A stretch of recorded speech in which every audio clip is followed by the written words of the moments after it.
Hello creative friends, this is Joy. So I decided to make a memory journal to put all of the things that I've been collecting from different events and things that we've been going to. I'm calling it a memory journal. Some people call it a smash book. And it's not technically a junk journal because I'm only just using what is considered junk as the cover from this box that I would normally just throw away. This box is a pretty sturdy box, and so I thought it would make a really good journal cover. So I'm just cutting off the flaps all the way around this box to make it into a journal cover. And I don't exactly cut it straight. I had to do some cleaning up on some of the edges, and it still never got real straight, but it was good enough. So I'm just trying to clean up the edges and straighten them up. It probably would have been better to just use a straight ruler. A ruler and a straight edge to cut it. It might have been a lot straighter, but yeah, it was fine. I was okay with it being a little wonky. So anyway, once I got this all cut and cleaned up, I decided that I wanted to paint this. And here is this one part where I needed to tape it, and I needed to tape the other side, but the outside of it had like a um, shiny surface to it, and I figured I'd better off like sand it and try to get some of that off so that the paint would stick to it. So that's what I'm doing here with the sanding block. I'm just sanding it, and then I'm using a baby wipe to get rid of any of the residue and just feeling around to make sure it's completely sanded all the way across. And then I put tape on the other side to cover up where there's the place where it's cut. And then I just take some craft paint and decided to paint the whole journal black. I wasn't sure at this point what I was going to do with the journal. I just knew I wanted to paint it black and then go from there. I was debating on different options and things to do with it as far as decorating the cover and all that. But in any case, I just painted it black and let it dry overnight and then turned it over. And here I decided to paint the inside black as well. So once I got the inside all painted, I left it again to dry like overnight. And so the next day, I came back and I got so excited about putting this owl on the front that I stenciled it and didn't even turn on my camera. So in any case, basically, I took the stencil, like I have this one here, I put it down, and I took a sponge and some acrylic metallic paint, copper paint, and then just painted through the stencil.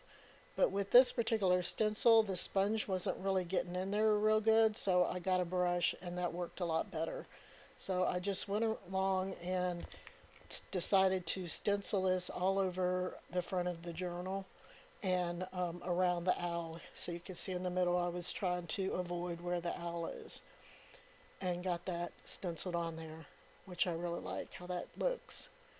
And then I was debating, should I put this all over the cover of the journal? So I laid it on the back cover to see if I wanted to do it on the back as well, and decided no, but I ended up getting paint on the back. And so then I was going to take the black paint and just, paint over it to, clean it up. But then I decided, you know what? I think I want to do like a dry brush of this paint across the back of the journal. And so that's what I decided to do. I decided to just kind of dry brush some of this on the back of the journal. And some of it you can kind of see, some of it you can't because it's kind of a shiny metallic paint. But here you see where I got it all dry brushed across the back and the spine. And then here I'm going around the edges with my fingers just to kind of edge all the way around with this same copper paint. And so I do it around the edges, and then I also fold the journal so that I can get along the crease. So that's what I'm doing here, is trying to get that paint all along the edges and along the crease. And it kind of was a little bit messy, but oh well, it worked out. So then here, once that was all dry, I decided to turn it over and do edging around the inside, but this time I decided to use a brush, which, seemed like it worked better than my finger. But it certainly wasn't any less messy, because you'll see here in a minute when I'm trying to do the creases, it kind of gets a little messy. And so, in any case, I decided to edge around um, the inside and then do down the creases with this paint. And it kind of, like I said, got a little messy. And so then I tried to, I don't know what I thought I was going to do, wiping it with my finger, but it just smeared it. And then I'm like, well, I don't know if I want to leave it black like this anyway on the inside. So I decided to go ahead and take a brush and do the dry brushing on the inside of this journal as well. And so that's what I decided to do across the inside of this journal as well. And here you see where I've done that on the inside. And I'm not sure, which I probably will, about putting pockets on the inside. But yeah, at this point I was like, just trying to get the cover finished so that I can start, with getting the book put together, and assembling it. Because by this point it had been several days working on it. And I noticed that along the edges it needed to be touched up, so I touched it up. So here for the spine, I just cut this piece of paper the size of my spine, and I took a ruler and I divided it from top to bottom in half, and then I went an inch from the top, an inch from the bottom, drew a line, and then I divided it crossways 7 times. I decided I was going to have 7 signatures. And so then where those lines cross is where I'm poking the holes in the spine here, and where I'm going to bind my pages into this journal cover. So once I, poke the holes in there, and I use some packaging to kind of keep me from poking myself or the table, I turned it over and decided to try to make the holes bigger. And I was hoping poking from the outside to the inside would kind of push it in, and you wouldn't see, you know, the cardboard, but that didn't work. You still could see the cardboard. So I ended up having to fix that. But in any case, so I put that aside, and then here's all my signatures. And most of these is 12 by 12 paper from a paper pack that I cut off about 2.5, 3 inches from the bottom, and then folded them in half. And here I'm taking the same template and I'm just folding it in half on the center holes, because that's where I want to poke my holes for each signature. And so I'm putting that in the middle of the first signature, and I'm going through and poking my holes. And the little template was kind of moving around on me, so I'm like, you really need to make sure that you get that on there better, because your holes are going to be wonky and it's going to be wonky in your book. So I got these paper clips to hold it better so I could poke the holes in the signatures. So here I just went, in order from front to back. I got these all cut, folded, and put in the order I wanted them in beforehand. And I'm just going through and then poking the holes in each of the signatures. I did put 8 pages for each signature, so that'll give me, quite a few pages to work with. So here is the last one. I'm finishing up poking the holes for the last signature, and then putting that aside on top. And I was okay with having these backwards because I work from back to front when I sew these into the journal. So here I go 2.5 times for this wax thread that I have, and then I measured out a couple of more strands so I know how long I need these. And so again, like I said, I work back to front. So I took this first one, which is my last page, my last set of pages. I go through the middle, and then go through the top, and then go down to the bottom. And this is the way I normally would sew them in, but I changed my mind. You'll see that here in a minute. So I leave a tail, and I'm going down through the bottom, and then back up through the middle. And I'm sorry that I'm a little off screen there. So I hope you're able to still kind of follow along. So when I come back up through the middle, I make sure that I'm on, the strings are on either side of that middle one, and then I tie it off. But at this point, I got to this point, I'm like, wait a minute, I don't want to do it like this. So I took the string out, all of the string except for the one that's coming through the top. So instead, I have it coming through the top, and I'm going to go through the middle, and I'm going to do like a figure eight. So go through the middle, and you'll see why here in a minute. Go through the bottom, go back through the middle, and then take the needle off, and then come to the top and tie as close to the top as I can a knot.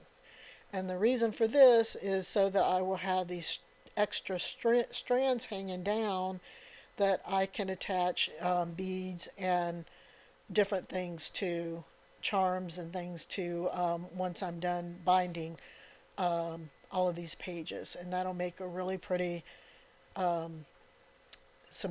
pretty dangles on the spine there for my journal once it's done. So here I'm just showing you closer so that you can see what I do. I'm taking the neck signature, I'm going through the top, and I pull it through, but I leave a tail. I'm going through the middle, and then I'm going through the bottom, and my string got a little twisted up there, so I fix that, go back through the middle,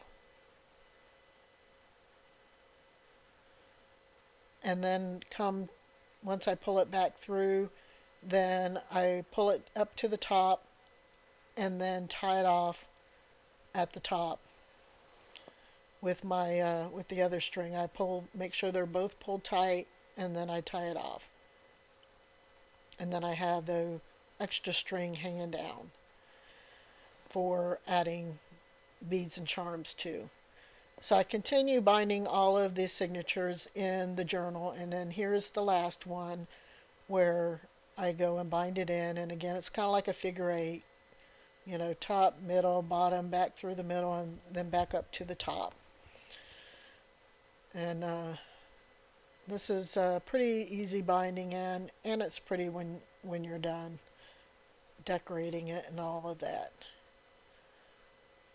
So I did, now that I've got all these strings on here, I was like looking, and again, I don't like where you can see the cardboard from, of the holes.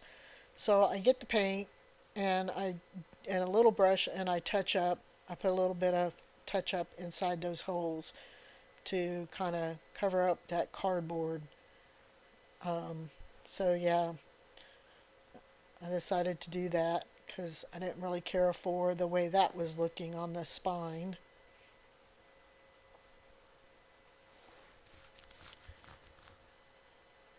And then where the strings are, I just needed to kind of do along the top edge of the holes for those.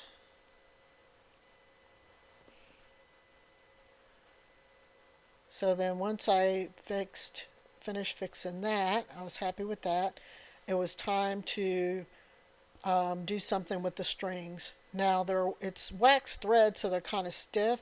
So I thought, well, maybe if I heat them up and wipe them with the rag, and take some of that wax off there and make them softer. Well, it did, but the problem is then they started to unravel, and when I went to put the beads and charms and things on, it made a little bit harder to thread them. So here's all the beads and charms that I decided to put on here.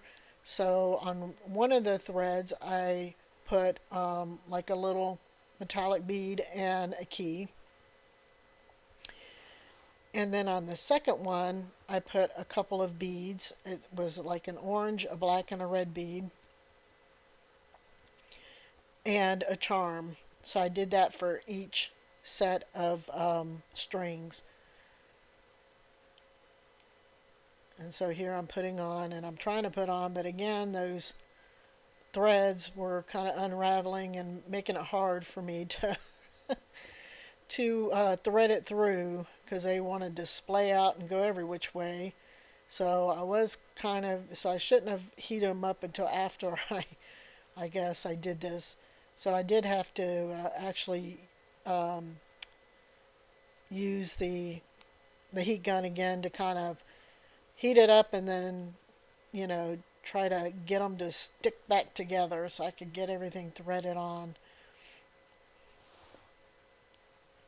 But yeah, so I just went through and, like I said, on each set I did um, like a silver, I think it's like a silver, well, not even silver, it's kind of a brass looking bead with a key, a brass key, and then three beads with a brass charm. I didn't have very many brassy things to put on here, but I made do with what I had, managed to find enough to put onto this journal. So yeah, I was happy about that. And a couple of the things that I found to put on here, which I was really happy about, was I found an owl. So that kind of like was serendipitous. I'm like, oh my God, I've got an owl here. That is so cute. So that was one of the charms that went on there. Another charm was like a bumblebee. Another charm was a couple of charms. Um, Other charms were really cute. Like one was like a letter, love letter and stuff. So here I've got all of my beads and charms on there. And then here I show you a flip through the journal. So I used mostly paper from this paper pack I got from a yard sale, but then I also had some other papers in my stash that I added. And so, yeah, some 8.5 pieces of paper that I folded in half and stuck in there. And then the middle one, it was like a 6 by 12. Some papers from my stash that I stuck in there. So yeah, I'm really happy with the way this turned out. And I really love these papers that I put in here. So I'm excited to start filling this up. I do want to do some, tags and pockets and things, but I want to do that as I'm putting stuff in here and as I need to add those things. So I think it would be better to just wait until I go to actually put things in here to add pockets where needed and tags where, I may need to want a tag to write some stuff on. So that's what I'm going to do. I'm just going to decorate it as I go along and use this journal for all of my memories. I'm looking forward to it. So, yep, this is the journal and the papers. Love it, love it, love it. So cool. And the last couple. And I have, and the beads are, the strings are long enough so I could put the beads up out of the way. And I have like these cut aparts that came from this same paper pack. So I was going to do a label there on the first page. And then here's some other cut aparts that I can use to decorate the journal as I go. And then here is what I cut off the bottom of the 12 by 12 paper, and then I cut them in half, and so those will make perfect little pockets and tags. So thank you guys for stopping by and watching, and we'll talk to you later. Bye bye.